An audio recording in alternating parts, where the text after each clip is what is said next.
So a response video, I think, to Nick, the Modern Mystic, which was his 4 or 5 part series on what suffering is, and ending with a little bit of Buddhism.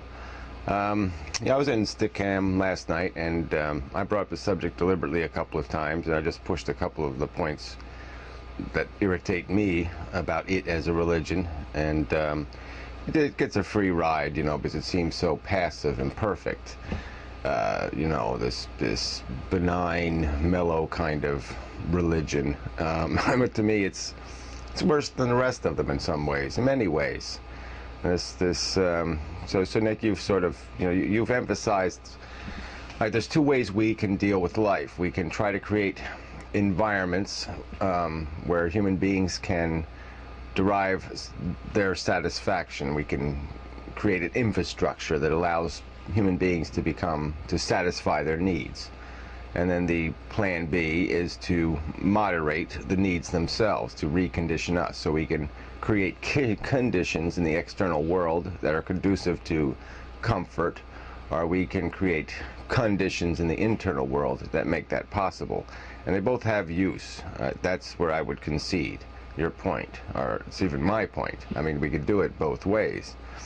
And I would agree with the idea that there's lots of unnecessary emotion that people project into their life, that they let control their life.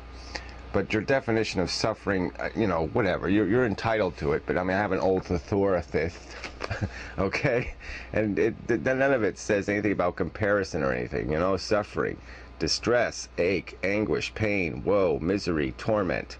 The antonyms: ease, relief, comfort, okay? I mean, it's not that damn complicated, okay? You want to make it complicated because I think that's to your advantage in promoting the philosophy you're promoting. But no, suffering includes pain, and I don't think you have to think about the pain. You don't have to emote onto the pain. If the pain is protracted and intense, it will consume your consciousness. And there might be 6 or 7 Buddhists in the world, okay, that are capable of shutting off pain. But I don't even buy it, okay? You'd have to prove it to me. I'd have to actually, well, whatever. I wouldn't have it actually, whatever. I'll just grant it. But I'm just saying this is a state of mind that, number one, isn't easy to obtain. You're going to have to meditate an awful long time, rewiring your brain to make it possible, you know, for somebody to drive a nail in your head and for that not to consume your conscious experience. Not for that to be an incredibly consuming distraction, and a very unpleasant distraction and consumption. So I don't know what, maybe you people don't feel the same pain that I feel, but you know, pain, it can be crippling, not only to your functionality, but to the very existence of your consciousness. Your consciousness becomes your fucking enemy when you are in intense pain. All right, and if that is suffering without any kind of perception of, oh, I shouldn't be suffering. No, I don't need to think about not you know, that I shouldn't be, or that I could have been, or any of these other kind of thoughts. All I have to do is be alive and breathing and conscious for the pain to own me, and it can't own you.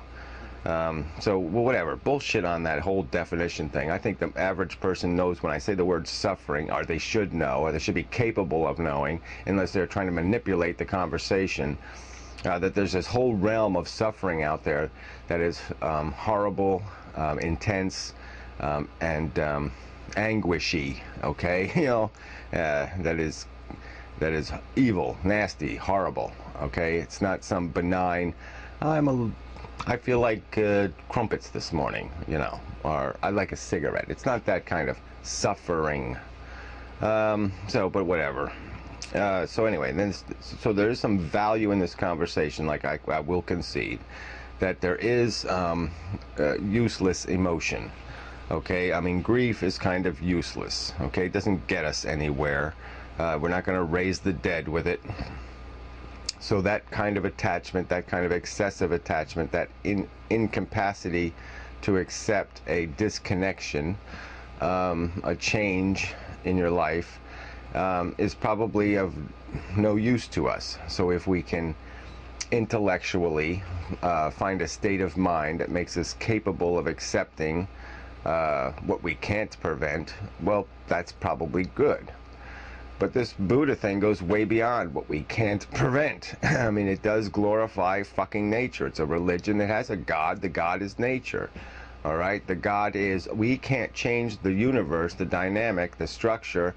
Therefore, all emotion has no constructive purpose, because it is all attachment, all empathy, compassion that actually imposes a burden on you is of no use. Okay, that's because they don't think they can fix anything.